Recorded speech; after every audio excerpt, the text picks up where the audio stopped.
Alléluia. Alléluia. Il faut que nous répondons avec force. Alléluia. Amen. Acclamons pour le Seigneur. Betelankolo maboko. Makasi. Acclamons pour le Seigneur. Maboko pona. On va nous lire dans Psaume. Psaume chapitre 68. Verset 28. Nous lisons la parole de Dieu dans le livre des Psaumes 68. Le verset 28, nous lisons au nom puissant de Yahweh. Amen. Là sont Benjamin, le plus jeune qui domine sur eux, le chef de Juda et leurs troupes, le chef de Zabulon, le chef de Nephtali, parole de Yahweh. On va nous lire aussi 29. Ton Dieu ordonne que tu sois puissant, affermi, ô Dieu, ce que tu as fait pour nous, parole de Yahweh. Amen. Amen. Merci pour la bonne lecture. Nous tous, Nous nous allons nous asseoir. Le thème d'aujourd'hui, il est intitulé Ton Dieu ordonne que tu sois puissant.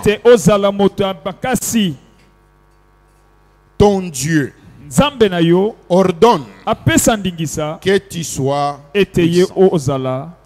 Affermis, ô Dieu, ce que tu as fait pour nous. Ici, il s'agit d'un ordre.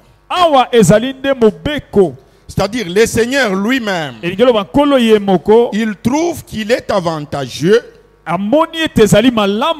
que nous puissions être forts, que nous puissions être puissants. C'est pourquoi il ne nous demande même pas. Il ne nous supplie même pas. Mais il nous ordonne d'être puissants. Alléluia. Amen. Un ordre. C'est un acte par lequel une autorité supérieure manifeste sa volonté à l'égard de quelqu'un, d'un groupe, ou encore c'est une injonction, ou encore une directive. Donc un supérieur peut donner un ordre, ou une directive, ou une injonction. Il peut dire par exemple, sortez. Ça c'est un ordre. Donc il ne dit pas, est-ce que tu peux sortir? Il dit sortez. Vous entrez par exemple dans le bureau d'une autorité.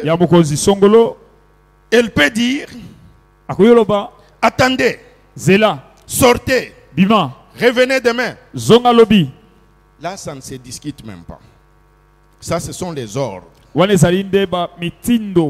ici, il s'agit de l'ordre qui vient de Dieu.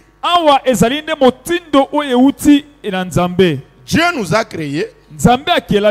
Dieu nous aime. Il nous connaît mieux que nous-mêmes. Et c'est lui qui trouve que il est avantageux que nous puissions être puissants. Dieu nous veut puissants. Il nous veut forts. Il ne veut pas nous voir faibles. Même dans ce monde,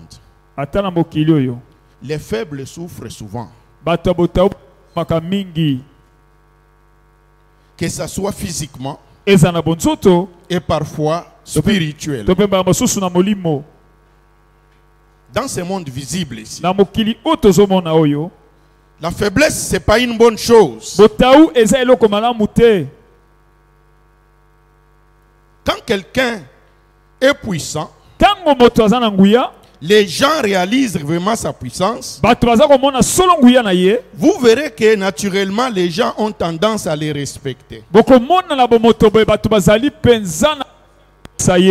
Vous voyez que les gens ont la crainte. Ils ont la considération. Et la personne qui est puissante, elle a quelques facilités aussi. Dieu nous aime tellement qu'il veut nous voir dans cette position de fort et de puissant. Puisque si vous n'êtes pas puissant, si vous n'êtes pas fort, vous êtes dans une situation compliquée. Puisque on peut même prendre ce qui est à toi par la force. Quelqu'un trouve une fausse raison. Il se dit il est fort. Vous n'allez rien faire. Il va s'imposer et prendre ce qu'il veut. Il y a plusieurs pays dans le monde. Mais vous verrez que les pays soi-disant puissants, ils ont les avantages que d'autres pays n'ont pas. Alors que tout le monde parle de la justice. Tout le monde parle du droit international. Tout le monde parle de la coopération. Vous verrez que ceux qui sont puissants, ils sont traités différemment. Même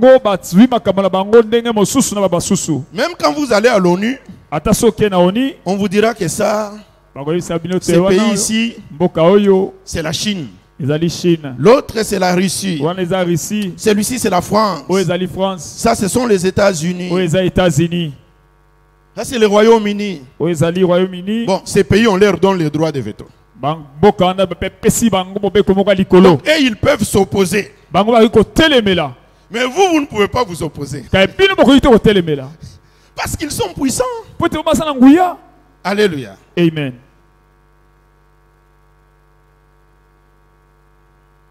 Jésus-Christ lui-même dit ceci. Quand vous lisez l'évangile de Marc, vous êtes dans le 27 chapitre 3. Vous êtes dans le 27e verset. Marc chapitre 3 verset 27. Notre Seigneur dit ceci. Notre Seigneur Jésus-Christ. Personne ne peut entrer dans la maison d'un homme fort et s'emparer de ses biens. C'est impossible. Toi, tu es le plus fort. Comment un faible peut entrer chez toi et commencer à se servir, prendre ce qui est à toi comme il veut? Même dans ce monde physique, c'est compliqué.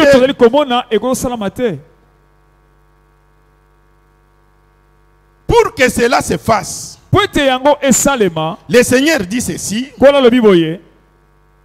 Personne ne peut entrer dans la maison d'un homme fort et s'emparer de ses biens s'il n'a pas d'abord. Là, il faut souligner le mot d'abord. S'il n'a pas d'abord ligoté cet homme fort. Mais après l'avoir ligoté, il paie tout dans sa maison. Puisque quand il est ligoté, la puissance de cette personne n'agit plus. Même si c'est un grand karatéka, même si c'est un grand boxeur, même s'il pratique les arts martiaux à un niveau élevé, mais dès que la personne est ligotée et maîtrisée, la personne ne peut plus constituer un danger. Il va voir Les voleurs circulaient dans sa maison. Ouvrir les casseroles, ouvrir tout, prendre la garde-robe, prendre même les bijoux qu'il aime, prendre tout. Alléluia. C'est comme quelqu'un qui entre chez toi. Il te braque une arme. Donc lui vient avec quelque chose qui peut t'achever. Tu es neutralisé. La télévision que tu aimes là, le poste de téléviseur, la personne prend ça. Et puis la personne est en train de regarder tes chaussures. Il dit ça je ne prends pas, ça je prends. Puisque tu es neutralisé. Mais si nous lisons encore Matthieu chapitre 12, au 29e verset, Christ revient encore en parlant de ça. Ou comment quelqu'un peut-il entrer dans la maison d'un homme fort et piller ses biens sans avoir auparavant lié cet homme fort? Alors seulement il payera sa maison. Il pillera la maison là, si il neutralise d'abord l'homme. Et même aujourd'hui, il y a beaucoup de gens qui sont liés. C'est les enfants de Dieu, mais pour des circonstances diverses, ils se retrouvent liés. Il se retrouve neutralisé. Maintenant, c'est l'ennemi qui dispose de lui ou de ses biens à volonté. Alléluia. Amen.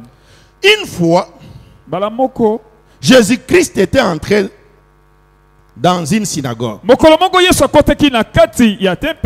Il y a une femme qui entrait dans cette synagogue aussi. Elle était souffrante. Elle était courbée. Le chef de synagogue, pour lui, cette femme était malade. Les pharisiens, pour eux, quand ils regardaient cette femme était malade. Les Sadducéens, les docteurs de la loi, quand ils regardaient la femme, ils trouvaient qu'elle était malade.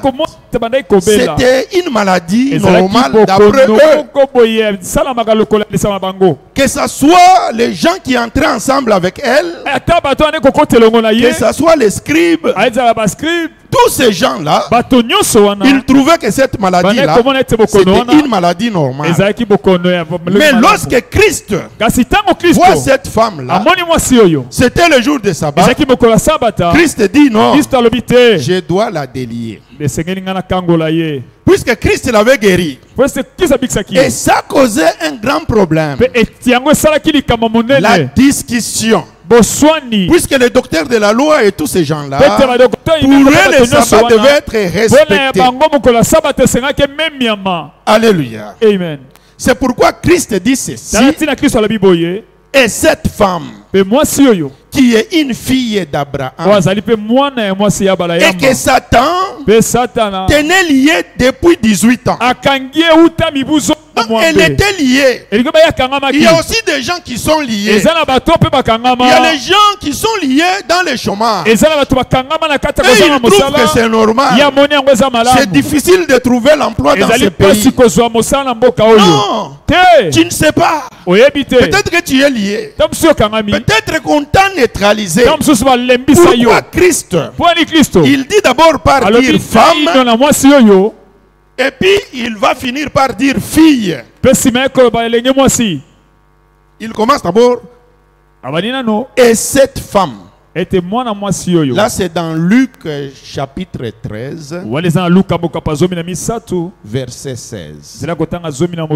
Luc 13, 16. Et Jésus-Christ dit. Et cette femme qui est une fille d'Abraham, puisque les gens voyaient que c'était une femme comme toute autre, mais en réalité elle était la fille d'Abraham. En étant la fille d'Abraham, elle était destinée aux grandes choses, puisque Dieu avait béni Abraham et sa descendance. Dieu n'avait pas béni Abraham pour que les filles d'Abraham ou les fils d'Abraham soient des maladifs, soit des pauvres, soit des chômeurs, soit des stériles. Non. Mais comment, avec le statut même oublié des filles d'Abraham, mais elle était toujours la fille d'Abraham, mais elle était liée. Et comme elle était liée, l'ennemi s'est amusé avec sa santé. Alléluia. Amen. Il y a les gens qui ont les mariages liés. Donc elle veut se marier. On peut même donner la dot. Il peut y avoir même des présentations dans les familles. Mais il y a toujours une petite chose qui fait que ça rate. Il y a les autres, c'est la stérilité. Bien marié, un mariage stable, où il y a la paix, où il y a la joie, mais la stérilité fait que l'enfant ne s'aime pas. Toi tu te dis c'est normal. Les gynécologues ont dit, les médecins ont dit. Non, peut-être que tu es lié. Alléluia. Amen. Parce que il n'est pas facile d'aller casser la maison d'un roi, par exemple. Donc un voleur. Prenons un voleur. Il dit aujourd'hui, je vais aller avec mon groupe aller voler chez le Premier ministre. Il y a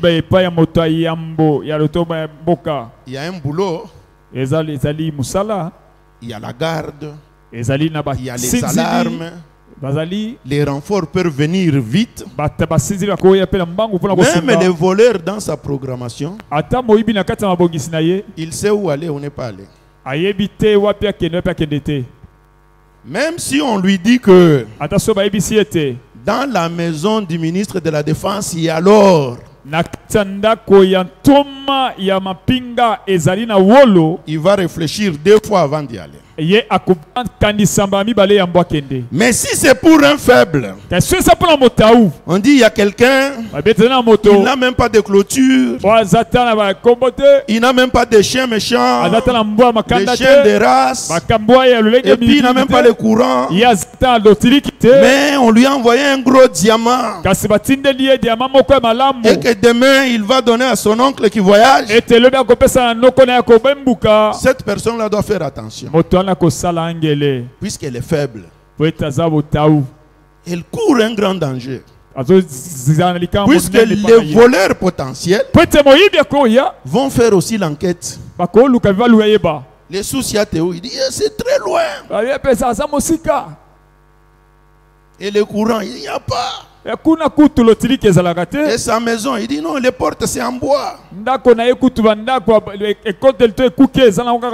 le diamant est là? Oui, le diamant est là, un gros diamant.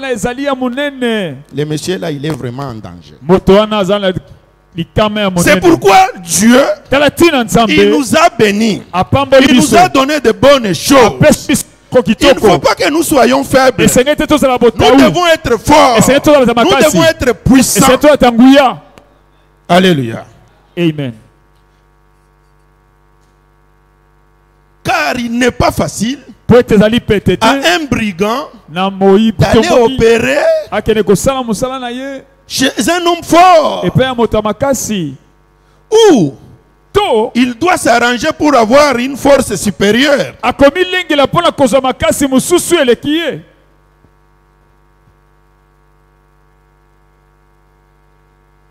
Même dans ce monde, il y a la puissance physique. Comme les Samson, comme les Tyson,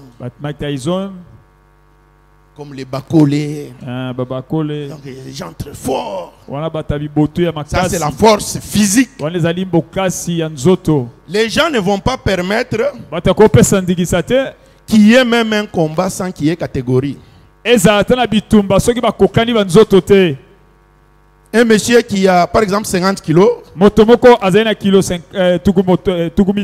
Aujourd'hui je vais combattre Tyson. Même les gens qui organisent le combat, ils vont dire que c'est pas possible. Bon, c'est un combat où on connaît l'issue d'avance. Puisque ça c'est la force physique. Quelqu'un aussi peut dominer les autres sur base de sa force physique. Il les terrorise un peu.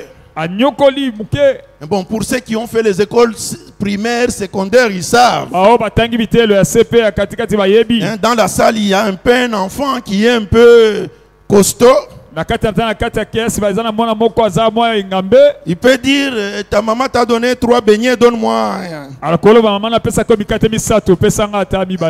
un beignet. Et l'autre va donner peut-être.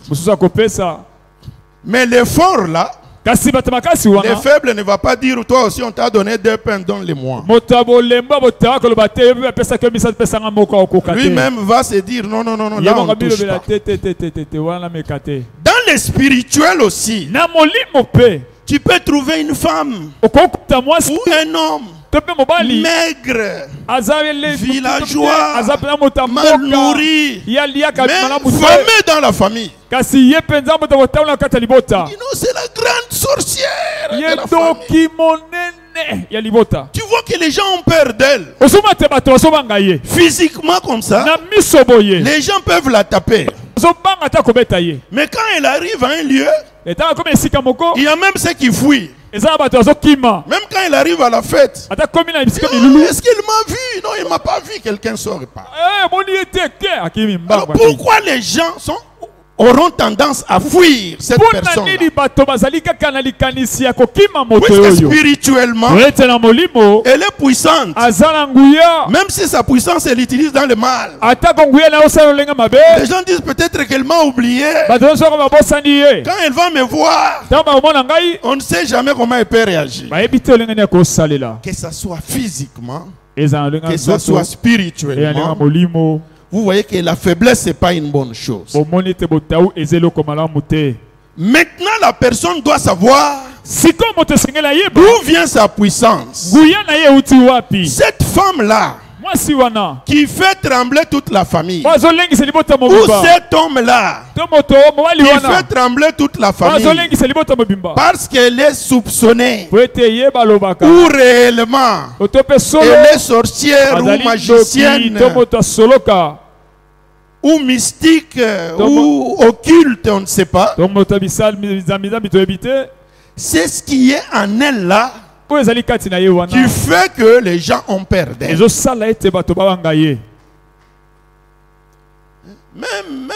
Même un jeune homme peut la taper. Mais même si les jeunes là se fâchent, ils disent aujourd'hui je vais taper la grand-mère. La maman va l'appeler. Et toi tu veux mourir. Et l'enfant va se calmer. C'est la même chose.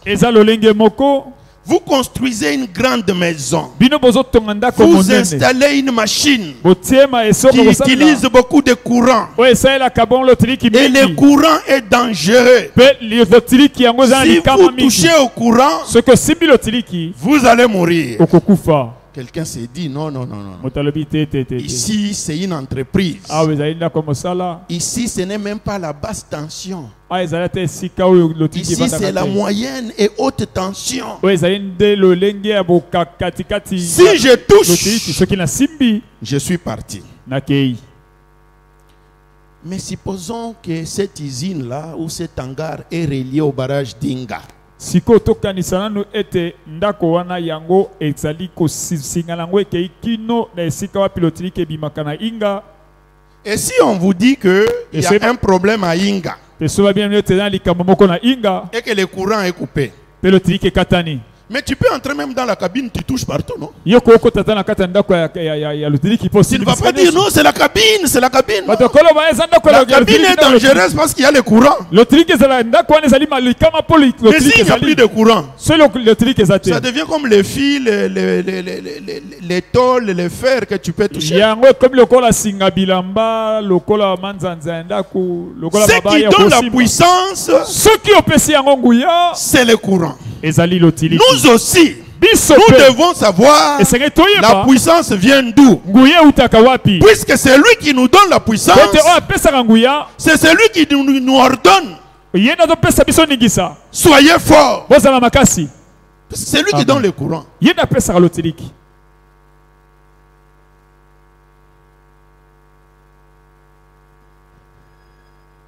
Il faut faire très attention dans la vie. Puisque l'aspect spirituel domine souvent sur l'aspect physique. Tu peux lutter dans le physique alors que dans le spirituel tu es lié.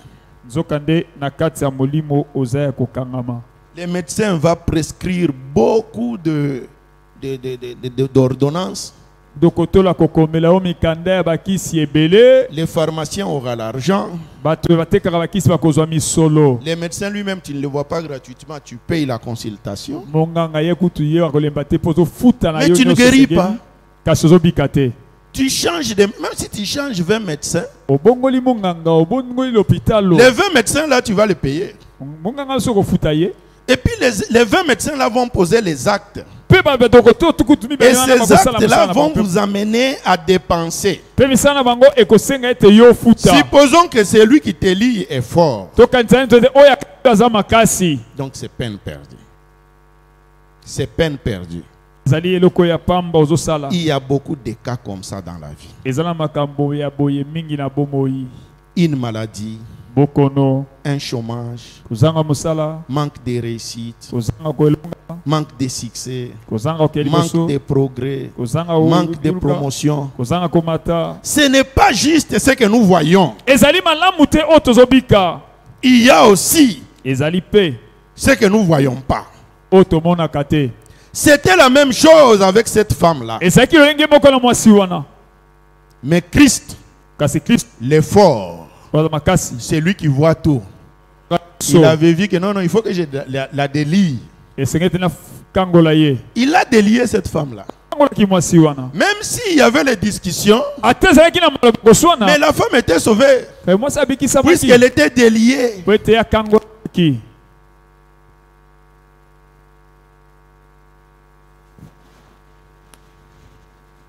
Nous avons parlé. Dieu ne veut pas que nous puissions demeurer faibles. Il ne veut pas que nous puissions demeurer faibles.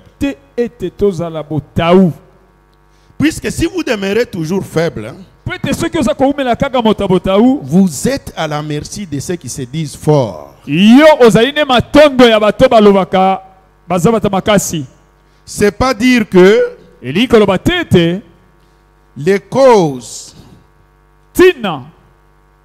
ces puissances maléfiques qui sont à la base de vos souffrances auront pitié de toi, non. Pour échapper, il faut être puissant. Il faut être fort. Alléluia. Amen. C'est pourquoi Dieu ordonne que tu sois puissant. Alléluia. Amen. Puisque les gens mauvais, ils viennent te combattre. Ou d'autres puissances maléfiques viennent te combattre. C'est un combat. Quand ils ont la victoire, quand ils te maîtrisent, il y a ce qu'on appelle les butins. Maintenant, il commence à prendre les butins. Alléluia. Amen. Les butins, c'est ce que l'on prend à l'ennemi à l'occasion de la guerre. Quand vous avez la guerre et qu'il y a quelqu'un qui perd, les vainqueurs, parfois, il peut se servir dans les choses qui appartenaient aux vaincus. Alléluia. Amen. La Bible dit ceci. J'aimerais que nous tous nous puissions lire ça. C'est Ésaïe, chapitre 49, du 24e au 26e verset. Ésaïe 49, chapitre 24 jusqu'à 26. On peut nous lire. Ésaïe chapitre 49. Ésaïe mokapatukumina ya moto libwa. Zela kotanga tukumbala minei kino tukumbale na motoba.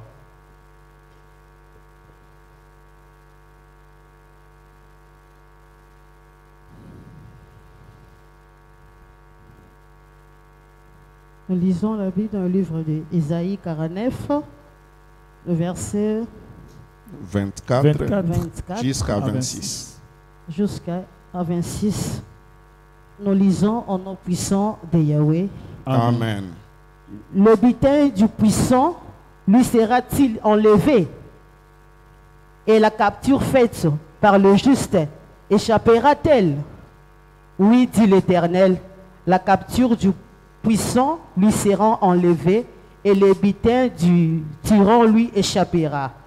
Je combattrai tes ennemis et je sauverai tes fils. Je ferai manger de tes oppresseurs leur propre chair.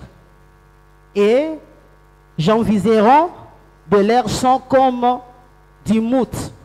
Et toute chair saura que je suis l'Éternel, ton sauveur, ton rédempteur, le puissant de Jacob, parole de Yahweh. Amen. Merci pour la lecture. Nous parlions du butin. La Bible en parle aussi. Vous vous plaignez. Mais comment je n'ai pas l'emploi? Comment ça n'évolue pas? Comment les blocages? S'il y a quelqu'un qui t'a vaincu, ou une puissance, ou une malédiction, on ne sait pas quoi. Donc c'est lui le tyran, c'est lui le puissant. Il va se servir. Il peut prendre ta joie. Il peut prendre ta santé. Il peut se jouer de tes bénédictions. Il peut se jouer de toutes ces histoires-là. Comme son butin. Si lui il est puissant et que toi tu es faible, comment tu vas récupérer ton butin? Alors Ésaïe 49, du 24e au 26e verset, donne un message d'espoir. Il dit, le butin du puissant lui sera-t-il enlevé? Ça c'est une question. Et la capture faite sur les gistes échappera-t-elle? C'est-à-dire les gistes qui est comme captif là. Est-ce qu'il va se délivrer? Il sera délivré. L'Éternel dit oui. Dit l'Éternel. La capture du puissant lui sera enlevée et le butin du tyran lui échappera. Je combattrai tes ennemis et je sauverai tes fils. Ça c'est extraordinaire. Donc la situation n'est pas perdue. Même si cette fille d'Abraham dans les synagogues, que Jésus avait guéri dans les synagogues, même si elle avait fait 18 ans, Adam, mais quand elle avait rencontré Christ, les puissants du Jacob, elle avait été déliée. Elle a recouvré sa santé. Sa santé que Satan tenait comme un butin lui a été arrachée et remise à cette femme qui a recouvré une bonne santé. Donc c'est possible. Car c'est l'Éternel lui-même qui il dit, je combattrai tes ennemis. Et je sauverai tes fils. Je ferai manger à tes oppresseurs leur propre chair. Même s'ils ont programmé que toi, Noël ne va pas passer. Toi, on va te tuer. Toi, on va faire ceci ou cela. Ces plans-là, c'est un plan qu'il faut pour eux-mêmes. Ces plans ne te concernent pas. Ils vont manger leur propre chair. Ils s'enivreront de leur sang. Ton sang est protégé. Puisque Dieu te veut puissant, lui-même il est puissant. Et il dit que je suis l'Éternel, ton sauveur, ton rédempteur, les puissants de Jacob. Donc il y a puissant et puissant. Celui qui est dans le monde se dit puissant. Nous on a le plus puissant, le tout puissant. C'est lui qui a vaincu leur puissant. Alléluia. Amen. Et c'est celui-là, le vrai puissant, le puissant de Jacob, qui nous ordonne d'être forts. C'est pourquoi Psaume 68, 35 dit de ton sanctuaire, oh Dieu, tu es redoutable. C'est lui qui est redoutable. C'est notre Dieu. Lui, il est comme les barrages qui sont le courant. Nous sommes connectés à lui. Donc nous devenons compliqués aussi. Nous devenons aussi puissants. Ce n'est plus facile de venir entrer là-dedans et faire ce que vous voulez. Maintenant, qu'est-ce que l'ennemi fait? L'ennemi s'arrange pour couper la liaison entre nous et notre Dieu.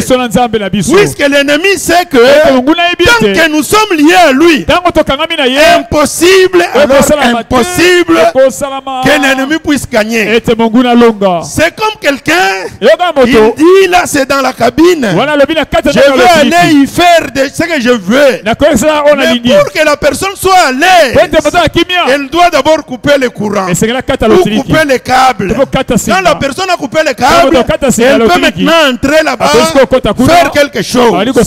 Cette vieille personne ou jeune personne qui vous fait peur dans la famille, puisqu'elle aussi est liée au démon, à la magie, elle tire aussi sa puissance de quelque part. Elle vient vous faire peur.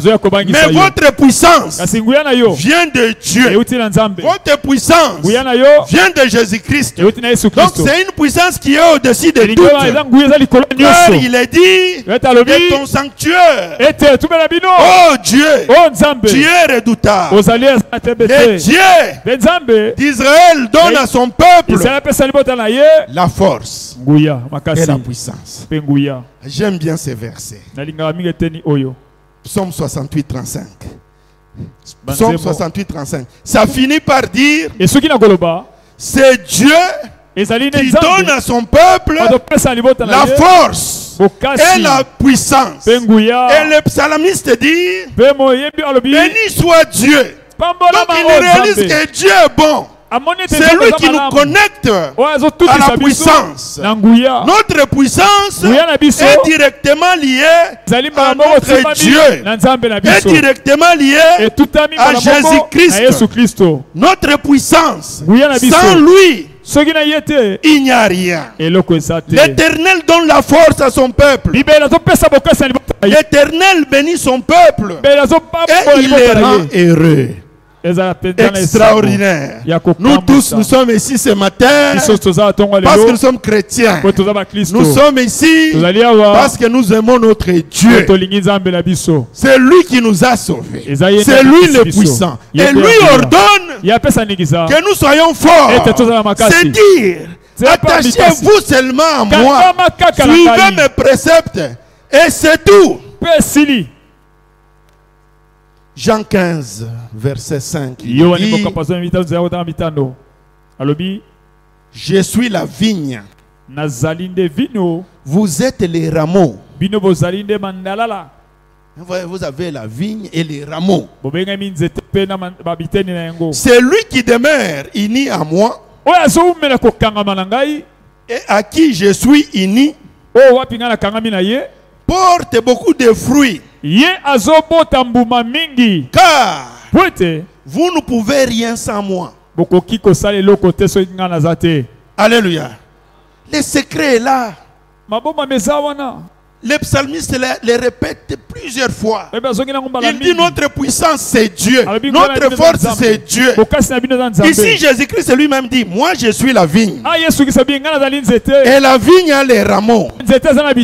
C'est dans ces rameaux-là qu'il y aura les raisins. Si on coupe les rameaux, comment la sève? Comment la sève peut aller dans cette rameau-là? Les rameaux vont sécher. Il faut les jeter. Puisqu'il dit, si vous restez unis à moi et que moi je suis uni à vous, vous allez porter beaucoup de fruits. Tant que la cabine est unie, est liée à Inga, et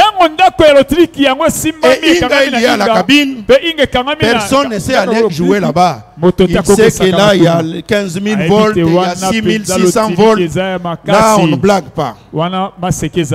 Alléluia. Amen. C'est pourquoi le psalmiste dit dans Psaume 110 du premier au deuxième verset de David, psaume, parole de l'Éternel à mon Seigneur, assis-toi à ma droite jusqu'à ce que je fasse de ton ennemi tes ennemis ton marche-pied. L'Éternel étendra des sillons le spectre de ta puissance. Domine au milieu de tes ennemis. Là on parle de Christ, notre Seigneur.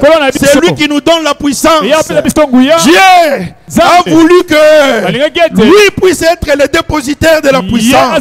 C'est lui qui domine au milieu des ennemis. Et c'est lui qui domine au milieu des ennemis. Il est lié à nous.